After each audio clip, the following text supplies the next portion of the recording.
Olá, boa tarde. Voltando com a transmissão na web, rádio, SBIM, Vacinação e Longevidade, aqui direto da 20ª Jornada Nacional de Imunizações. Recebendo agora no nosso estúdio o Dr. Juarez Cunha, pediatra, ele que é membro da diretoria da SBIM, é membro da Comissão de Revisão de Calendários e Consensos Vacinais da Sociedade Brasileira de Imunizações. E a gente vai conversar com ele sobre algumas situações especiais, como a vacina da cachumba, surtos. Doutor Juarez, boa tarde, bem-vindo. Boa tarde, Ricardo. É um prazer estar aqui falando com todo o pessoal que está nos prestigiando aí nessa jornada.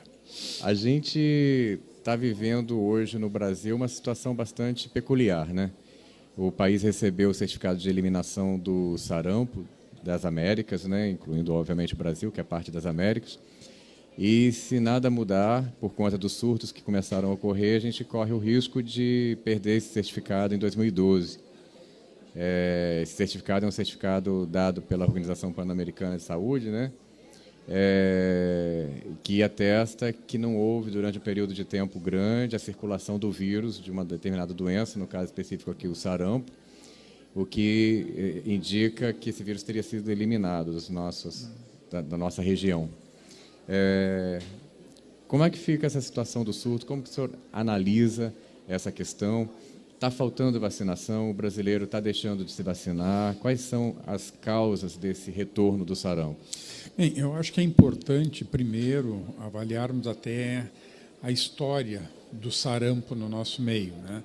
Então, nós temos um programa de eliminação do sarampo de 1992, do Ministério da Saúde, que foi um programa exitoso, e a gente chega em 2010, né, conseguindo diminuir de forma drástica a ocorrência da doença no nosso país. De lá para cá, tivemos alguns surtos, né? Os últimos que foram mais importantes foram Ceará e Pernambuco, entre 2014, 15 e 16. Mas no ano de 16, daí tivemos essa certificação de eliminação da doença, que era muito importante. Sarampo é uma doença extremamente grave, extremamente infecciosa, com uma possibilidade muito grande de complicações e de óbito. De 2017 para cá, o que acontece é um ressurgimento do sarampo na Venezuela, né?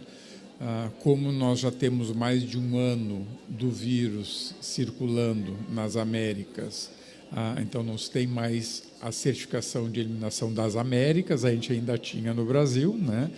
E o que acontece de 2017 para 2018, esses casos, principalmente pelos migrantes venezuelanos, que pela situação catastrófica do país deles acabam tendo que migrar para outros lugares, e chegando em países como o Brasil e como outros na América Latina, com coberturas vacinais mais baixas, coloca em risco daí a nossa população. Então, isso acontece não por culpa dos venezuelanos. A culpa é nossa, que nós não fizemos o nosso dever de casa, que seria manter as coberturas vacinais acima de 95%. E nos últimos 3 anos a gente tem uma diminuição progressiva das coberturas vacinais, que depois nós vamos conversar um pouquinho sobre os motivos disso. Qual é a nossa situação atual? Nós temos até essa semana 1.766 casos confirmados de sarampo no Brasil, com 10 óbitos, né, que é uma letalidade alta, né? E não ficou só em Roraima ou Amazonas. O Amazonas é o estado com maior número, né?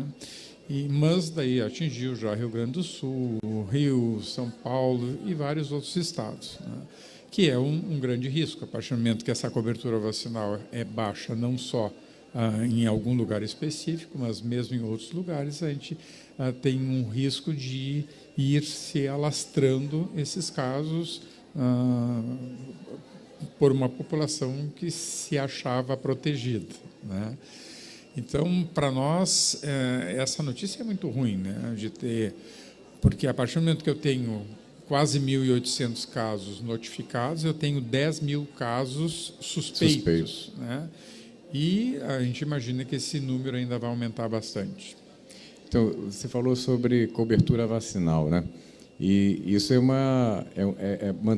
alcançar e manter taxa de cobertura vacinal, o grande número de pessoas na população brasileira vacinada, você falou de 95% do público-alvo de determinada campanha, né? É uma via de mão dupla, né? Quer dizer, você precisa ter acesso à vacina, mas precisa que as pessoas se vacinem, né? Certo. E as últimas campanhas, agora a gente passou por uma intensificação do Ministério da Saúde fazendo uma campanha e a gente viu a dificuldade para se alcançar. Muitos municípios brasileiros ainda não alcançaram a meta de 95%. Quer dizer, a população não está dando a devida importância para o sarampo e para a importância da vacinação? Tem vários motivos que os especialistas têm colocado como da baixa cobertura vacinal, né? Então, um deles é que a maioria dos jovens e dos pais jovens não viram essa doença, né? Não conhecem a gravidade, né? Tanto estamos falando aqui de sarampo, mas qualquer uma das outras doenças imunopreveníveis. Então, não viram poliomielite, por exemplo, não viram sarampo. A grande parte dos nossos trabalhadores da área da saúde não diagnosticaram sarampo também. Então, isso também é mais um fator que dificulta até o próprio diagnóstico. Tem uma doença que estava doença de livro, né? Porque ninguém então via acaba acontecer. acontecendo uma falsa segurança, assim, eu acho que é uma doença que eu não conheço, não vi, então, porque eu não vi e não conheço, meu filho está seguro, não precisa se vacinar. Então, esse eu acho que é um dos principais problemas, uma falsa segurança de que a doença possa não afetar os seus filhos, né? E é assim mesmo, porque a vacina também ela está disponível para todos os adultos, e o que nós observamos, principalmente em Roraima e Amazonas, que grande parte das pessoas que estão tendo a doença, em torno de 33%, são pessoas de 15 a 30 anos. Então, são adultos jovens. Não é uma doença exclusiva de crianças. Não é só de crianças.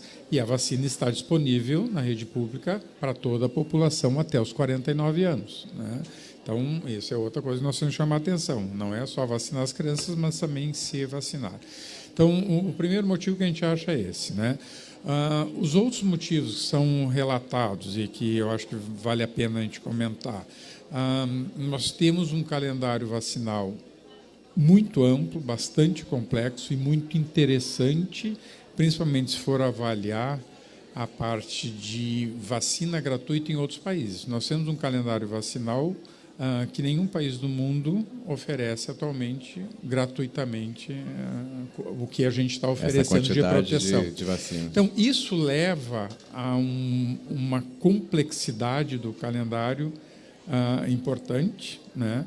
Enquanto no início do PNI nós tínhamos 3 vacinas, a gente tinha BCG, pólio, tríplice bacteriana e sarampo. Atualmente a gente tem mais de 14 vacinas para crianças. BCG contra a tuberculose. BCG contra a tuberculose. Poliomielite, paralisia infantil. Paralisia infantil, que era de gotinha na época. Tríplice bacteriana, que era coqueluche, tétano e difteria. E sarampo, que era aos 9 meses. Tanto que essa dose, aos 9 meses, nem é considerada válida nos nossos critérios atuais.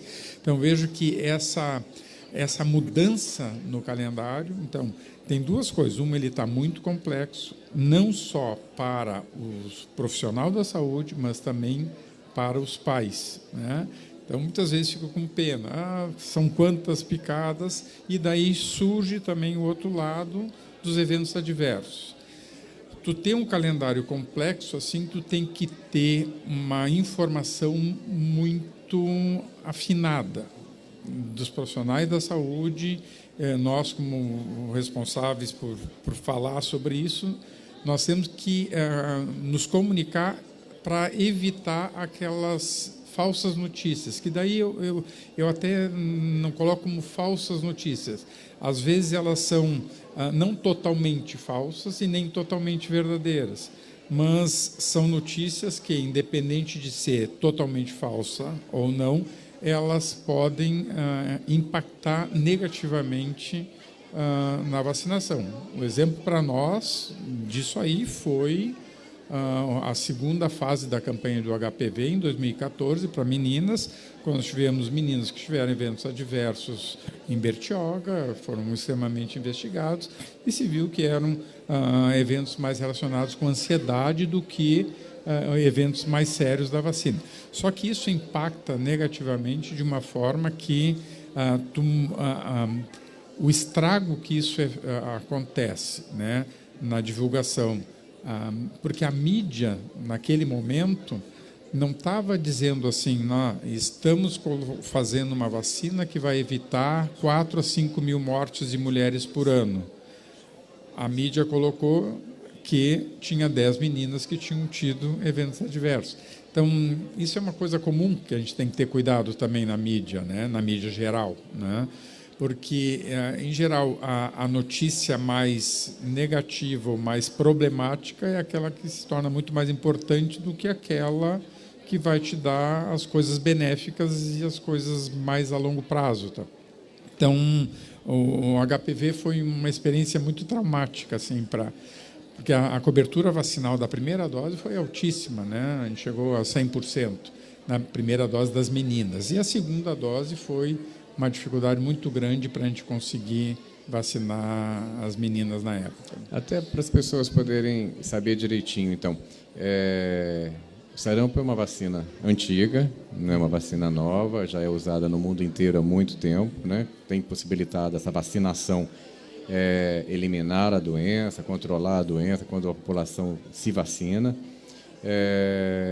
Quais são as indicações para crianças, adolescentes e adultos? Então, assim, a vacina do sarampo atual que nós utilizamos é a tríplice viral, que é sarampo, rubéola e cachumba, ou tetraviral. As 3 ou as 4. Ou 4. A tetra é associada com varicela. Com a varicela, que é a catapora. Isso. Teve épocas que nós tivemos a vacina monovalente sarampo, a vacina bivalente, que era sarampo e rubéola. Essas não se utiliza mais. Atualmente a gente usa a tríplice viral ou tetraviral, que são as duas disponíveis. São vacinas de rotina na infância. A partir se aplica com 1 ano a tríplice viral, isso pelo Ministério da Saúde. 1 ano e tríplice viral, 1 ano e 3 meses a tetraviral. E o Ministério colocou, a partir do ano passado, uma segunda dose de varicela aos 4 anos. A SBIM preconiza com 1 ano a tetraviral e entre 15 meses e 2 anos a segunda dose de tetraviral. Né? Então, isso é o que é disponibilizado e que faz parte da rotina da infância. Quem não se vacinou na infância tem a vacina disponível. Então, na rede pública, até os 29 anos, tríplice viral em 2 doses, dos 30 aos 49 anos em dose única. A SBIM preconiza sempre em 2 doses, independente da idade. Né? O Ministério também recomenda em 2 doses para profissionais da saúde, mas para a população em geral limita até 1 dose até os 29 e 2 doses até os 29 e 1 até os 49. A eficácia dessa vacina é altíssima, né? 1 dose a gente tem em torno de 90%, 95% para sarampo, para rubéola e para varicela. Com a cachumba, a eficácia é menor. Depois a gente vai falar um pouco sobre surtos de cachumba. Então, a segunda dose, que é estimulado e é recomendado que faça, a gente chega entre 95% a 97%, 98% de eficácia protetora. Então, elas são vacinas extremamente eficazes, dão uma proteção a longo prazo e são extremamente seguras. São vacinas de vírus vivos atenuados, tem algumas contraindicações, as principais não se aplica em pessoas imunodeprimidas, ou por doença ou por medicação, não se aplica a vacina em gestante, porque pelos vírus vivos tu pode ter a passagem do vírus vacinal para o feto. Que é uma precaução, porque não se faz estudos com gestantes. Isso, né? mas para gestante é contraindicação. Uhum. É diferente, por exemplo, febre amarela na gestante é precaução. Ah, sim. A tríplice viral e a tetraviral não se usa em adultos, né? É até 12 anos. Mas elas são contraindicadas pelo risco teórico. Não que tenha acontecido. As pessoas que foram vacinadas, as mulheres, e estavam grávidas, não aconteceu nada. Mas se continua preconizando que Entre fazer a vacina e engravidar, se recomenda 1 mês de intervalo, né? Todas as vacinas de vírus vivos se recomenda isso. Tá? Eventos adversos. Pela característica de vírus vivo atenuado, os eventos adversos também são mais tardios. Enquanto a grande maioria das vacinas que a gente conhece, que são as inativadas, as reações são primeiro, segundo, terceiro dia, essas que são de vírus vivo atenuado são mais tardios. Então, 5 a 20, 5 a 12 dias depois de aplicado é que tu pode ter eventos adversos. E o que pode acontecer? Um quadro semelhante às doenças que protege. Então, pode ter febre, pode ter um exantema, que é um pintado no corpo, pode dar, em adultos, dor articular. São situações que podem acontecer daí mais tardio, 5 a 12 dias.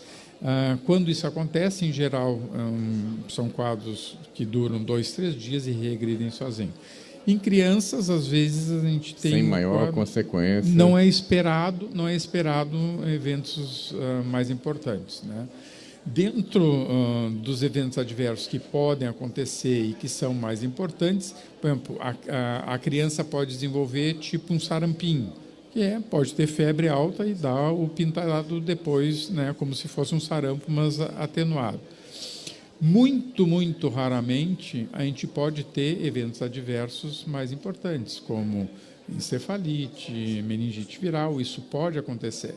Só que quando tu avalia risco da doença natural e risco dessas reações acontecerem com o vírus vacinal, com a vacina, é infinitamente inferior o risco que a vacina pode levar. E a gente falou da precaução. Se a pessoa acha que tomou a vacina, mas não tem certeza, e é uma pessoa que tem hoje 25 anos, por exemplo, a recomendação qual é?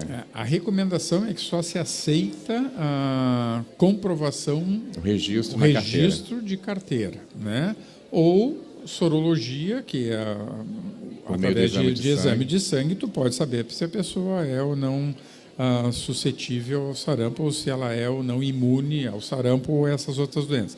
Não se recomenda como uma rotina. Uma pessoa que com 25 anos não tem a carteira de vacinação, apesar que nessa idade provavelmente ela recebeu no mínimo uma, mas daí se recomenda no esquema usual, vai fazer 2 doses. Não tem nenhum problema vacinar uma pessoa que já foi vacinada anteriormente ou que tenha tido alguma dessas doenças anteriormente.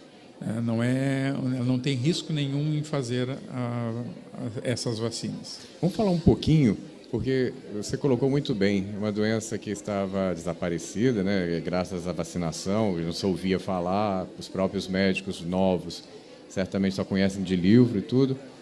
O que é o sarampo? Quais as consequências e riscos que ele traz para a saúde? Uma criança com sarampo, ela está sob qual risco? Então, o sarampo é uma doença viral transmitida de forma respiratória. Então, quem está com a doença fica transmitido pela respiração, né? E ela tem como característica um quadro febril, que em geral dura de 3 a 4 dias, e junto com um quadro respiratório, então conjuntivite, tosse, todo sintoma respiratório junto. No terceiro ou quarto dia, a febre, que é alta, cai e daí pinta o corpo, que dura mais uns 3 ou 4 dias com um exantema, que a gente chama, né? Durante todo esse período aí, a pessoa que está com sarampo, ela está transmitindo a doença. Na realidade, ela começa a transmitir já alguns dias antes de apresentar, antes dos sintomas, né? E como complicação, o que a gente pode ter? Era a principal causa de morte de crianças menores de 5 anos antes de se ter a vacina. Então, imagina o que tinha de mortalidade infantil por sarampo. E as principais complicações que levavam a óbito eram as respiratórias, principalmente pneumonia, e para crianças desnutridas em países pobres era a diarreia, né? Mas também pode levar a otite, a meningite viral, encefalite, a surdez, uma série de consequências que podem acontecer pela doença mesmo, né? A doença gera imunidade melhor do que a vacina?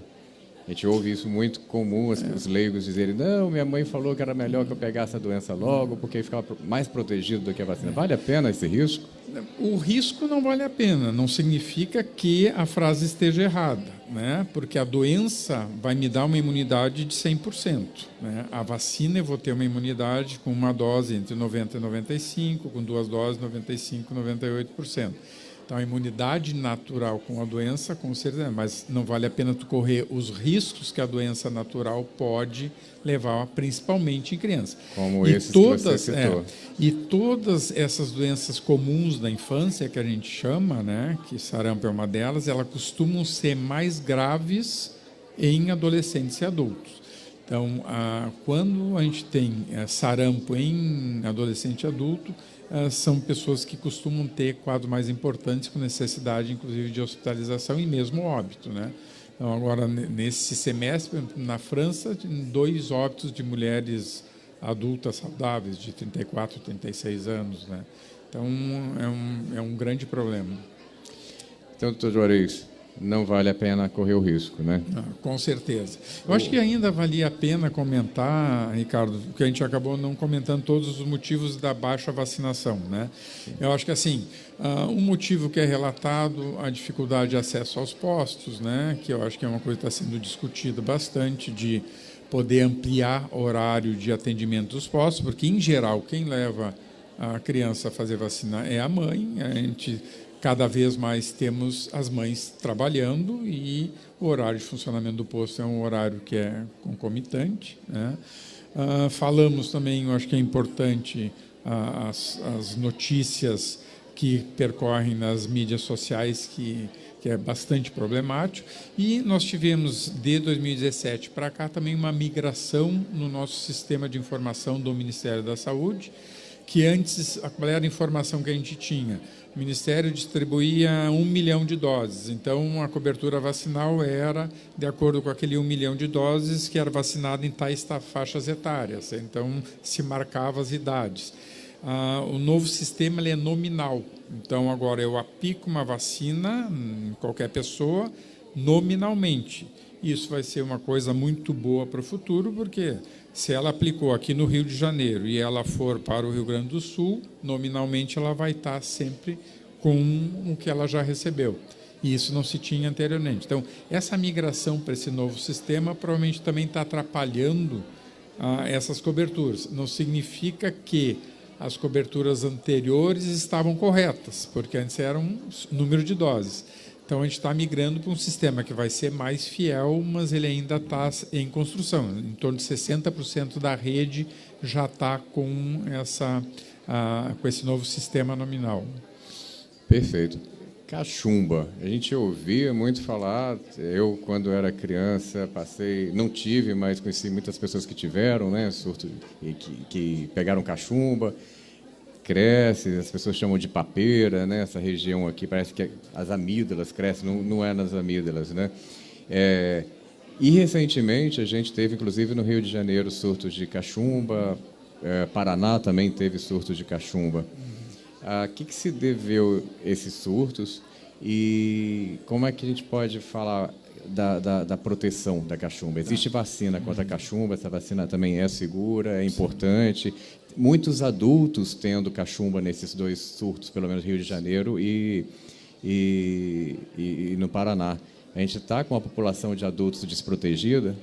Então, assim, primeiro, a cachumba também é uma doença viral, também é transmitida por via respiratória e ela comete principalmente a glândula chamada parótida, que é essa que fica atrás da mandíbula e abaixo da orelha, mas ela pode pegar outras glândulas, como as sublinguais.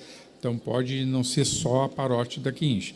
Às vezes incha um lado, às vezes incha o outro lado, né? Às vezes incha os 2. É também altamente transmissível, né? Transmissão respiratória.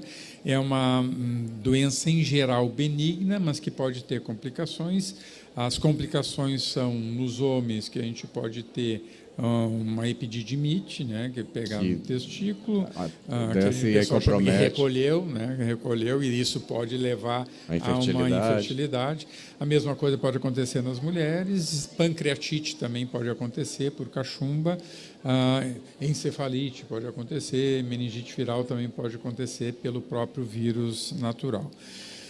A cachumba nós temos uma vacina também extremamente segura, extremamente eficaz, né, que também é a tríplice viral. E daí lembrar que até 2000 essa vacina não era utilizada como rotina no Brasil, porque a gente usava antes ou só sarampo ou sarampo e rubéola. A partir de 2000 começa a ser a rotina na infância, com uma dose. 2004 a 2006 começa a ser preconizada em 2 doses no Brasil. Então, antes de 2000, só eram vacinados na rede privada, exceto São Paulo, que inicia a vacinação em 92, com a tríplice viral de crianças de 1 a 11 anos. O resto do país começa a partir de 2000 e 2004, alguns estados antes, outros estados depois. Depois passa para a segunda dose, então, desde 2004 a 2006, nós estamos tendo sempre na rotina da rede pública 2 doses. Na tríplice viral, 1 ano, e desde 2013 pelo Ministério da Saúde, com 1 ano e 3, com a tetaviral, que inclui a catapora. Então, é sarampo, rubéola, cachumba e catapora. Quando nós falamos da eficácia de sarampo, e eu comentei sobre as outras também, que são muito boas, são muito eficazes, para a cachumba, dentro dessas 4 doenças, é a pior eficácia que a gente tem. Então, quem recebeu 1 dose da cachumba vai ter uma proteção em torno de 70%, 75%. O que significa isso, assim, que às vezes fica mais fácil? De cada 10 pessoas que eu vacino, 3 não ficam protegidas, né? Com uma segunda dose, eu aumento para em torno de 80%, no máximo. De cada 10 pessoas, 2 não ficam protegidas. Então, isso se chama falha primária. A vacina não é uma vacina tão imunogênica quanto o sarampo, quanto o rubéola e quanto o catapora, né? A imunogenicidade dela é menor. Então, isso é importante. Mesmo pessoas que receberam 2 doses da vacina que contém a cachumba podem ter a doença, tá? Isso não é um motivo para a gente não fazer a vacina, óbvio. Mas lembrar que mesmo com 2 doses pode ter a cachumba. Tanto que o nosso calendário da SBIM preconiza, em situações de surto, né, quando começa a ter um número maior de casos em ambientes fechados, por exemplo, numa escola, nós preconizamos o uso de uma 3ª dose dessa vacina. Para ampliar para tentar ampliar a proteção. Né? A gente pode dizer o seguinte, né? Não vacinado, eu tenho 100% de chance de contrair cachumba. Com certeza. Porque precisa pensar dessa forma, né? Quer dizer, quando eu não me vacino, eu tenho 100% de chance de... É uma frase, né, de um pesquisador que eu boto nas minhas aulas sempre, né? Uma vacina não aplicada é 100% ineficaz, né? Sim. Então, se você não toma, não tem efeito. Nenhuma protegida. Exatamente, proteção. Né? E daí uma coisa importante de cachumba também, que vale para a varicela, que elas não são de notificação compulsória como sarampo e rubéola. Tanto a cachumba quanto a varicela no Brasil, a notificação ela é de surtos ou de internações ou de complicações e de óbitos, né? Então, nós não sabemos os reais números dessas doenças. A cachumba até é mais liberal, que cada estado pode definir. Por exemplo, o Rio Grande do Sul, no nosso estado, a cachumba é de notificação compulsória. Então, foi muito interessante porque a gente tem uma situação bastante tranquila de cachumba até 2014, 2015. E em 2016, nós tivemos mais de 15 mil casos de cachumba no estado, né? E, ao mesmo tempo, notícia de surto em todos os lugares, não só no Brasil, como mesmo nos países que têm altíssima cobertura com 2 doses, como os Estados Unidos. Lá eles fazem 2 doses há muito tempo da vacina e, mesmo assim, eles tiveram surtos, e daí até que surge a recomendação de uma terceira dose. Começa nos Estados Unidos, que eles começam a recomendar uma terceira dose em surtos muito bem definidos, assim, né?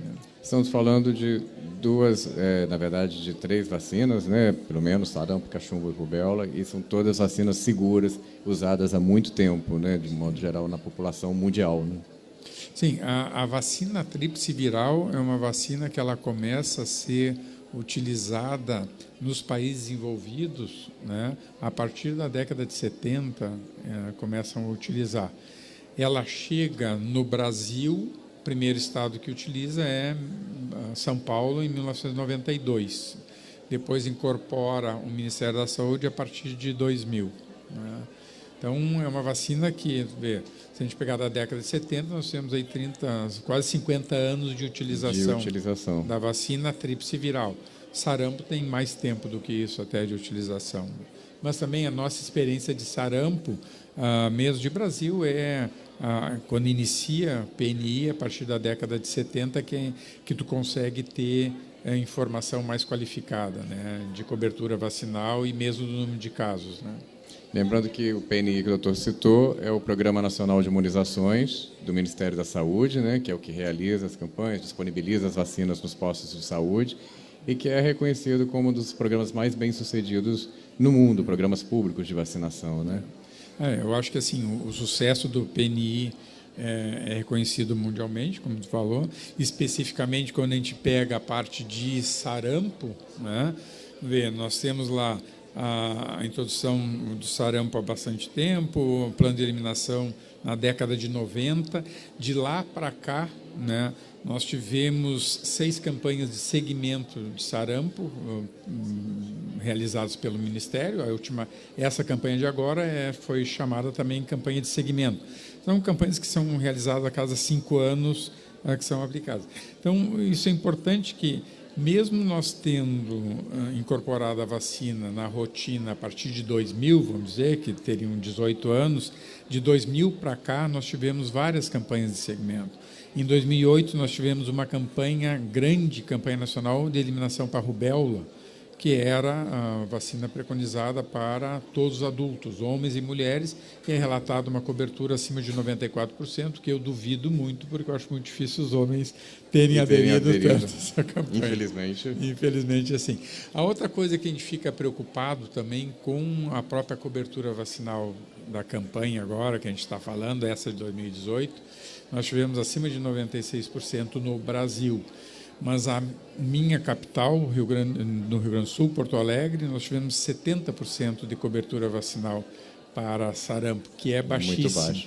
Então, se tu for ver os números de Brasil, está muito bom, mas não está homogêneo. Regionalizando o dado... Se tu for ver esse dado regionalizado, está muito problemático. Né? E isso nos preocupa muito, porque essa população, como eu estava falando antes, uma vacina, dando exemplo de novo, para sarampo, de cada 10 pessoas, se eu faço uma dose, eu tenho 9 protegidas. Né? Então, se a pessoa só fez uma dose da vacina, a criança ou o adulto, e o vírus circular, ele é extremamente infeccioso e essa pessoa tem uma chance muito grande de se contaminar. Perfeito. Doutor Juarez, suas considerações finais, quer deixar algum recado? Bem, o recado, primeiro, gostaria que todo mundo aproveitasse muito a nossa jornada. Ela foi feita com muito carinho, né? Todos esses assuntos que a gente comentou aqui, vários outros que provavelmente vocês vão colocar aqui na Web Radio, vão ser assuntos que vão ser discutidos intensamente na jornada. Reforçar que a presença das pessoas aqui para conhecer o assunto e saber responder quando forem questionados é fundamental. Então, a informação do profissional da saúde é fundamental, inclusive para a gente conseguir altas coberturas vacinais. Porque se eu tiver um profissional que não está informado o suficiente para explicar o risco da doença, as vantagens da vacina, os eventos adversos que podem acontecer, a gente fica sem saída, e daí isso explica um dos motivos de explicar as baixas coberturas vacinais. Então, aproveitem bastante a jornada, estimulem a vacinação. As vacinas que entram para o calendário do PNI e o calendário da SBIM são vacinas que passaram por um período muito longo de pesquisa para poderem ser disponibilizadas para uso em grande escala, e elas continuam sendo monitoradas. Existe uma vigilância dessas vacinas, que a gente fica observando os eventos adversos que podem acontecer ou não, e mesmo modificando esquemas ou alterando vacinas, que isso também é uma coisa que já aconteceu no passado. Nós temos um exemplo de rotavírus, uma primeira vacina que teve evento adverso mais importante. Para as novas vacinas de rotavírus foram colocadas em uso, elas passaram um tempo muito maior, com uma quantidade muito maior de crianças vacinadas, para chegar a uma vacina mais segura e mais eficaz. Obrigado. Perfeito. E lembrando a você que no site SBIM, SB de bola, e mdemaria.org.br e no familia.sbim.org.br você encontra todas as informações sobre vacinas, as doenças que previnem. Os calendários de vacinação da SBIM estão todos disponíveis para acesso e download gratuito. Lá você encontra as vacinas disponíveis nas clínicas privadas e nos postos de saúde, nas unidades básicas de saúde, além de guias, de e-books sobre tudo que você quis saber sobre vacinação, recusa de vacinas, causas e consequências, enfim, tem muito material disponível para você nesses 2 sites. Basta acessar, conhecer, fazer download. E, se tiver dúvida, encaminha a dúvida, porque os especialistas da SBIM vão responder e vão ajudar você a sanar essas suas dúvidas e ficar mais bem informado, porque a informação é o início da prevenção, né, doutor? Com certeza.